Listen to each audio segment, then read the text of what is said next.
Profit করার জন্য অবশ্যই 100 এবং 200 মুভিং এভারেজ ইউজ করতে হবে।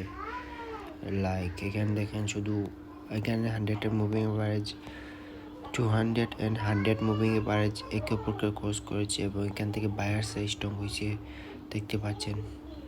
দেন এখানে সেলার সাইজ স্ট্রং হয়েছে, সেলার সাইজ স্ট্রং, এখানে মার্কেট কত ডাউন হয়েছে, তারপর এখানে বায়ার সাইজ স্ট্রং হয়েছে কত আপ হয়ে গেছে। যখন মুভিং এভারেজ 100-200 নিচে থাকবে তখন শুধু সাপ্লাই জোনে ট্রেড করা, লাইক এরকম জোনে ট্রেড করা, এরকম জোনে ট্রেড করা, লাইক এখানে সাপ্লাই নিয়ে আবার ডাউন হয়ে গেছে। ওকে, আর যখন মার্কেট আপে থাকবে তখন এরকম জোনে ট্রেড করা, লাইক এখানে আসলে ট্রেড করা, বাই করা, এখানে এসছে এখানে ট্রেড করা, লাইক এই লেভেল থেকে আপে যাবে, দ্যাটস ইট, আপে গেছে।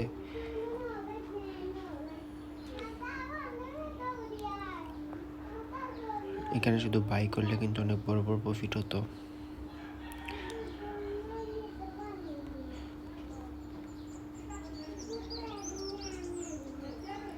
এই দেখেন সেলার্সটা কিন্তু স্ট্রং, এখানে বায়ের কত বড় বড় ক্যান্ডেল দিছে।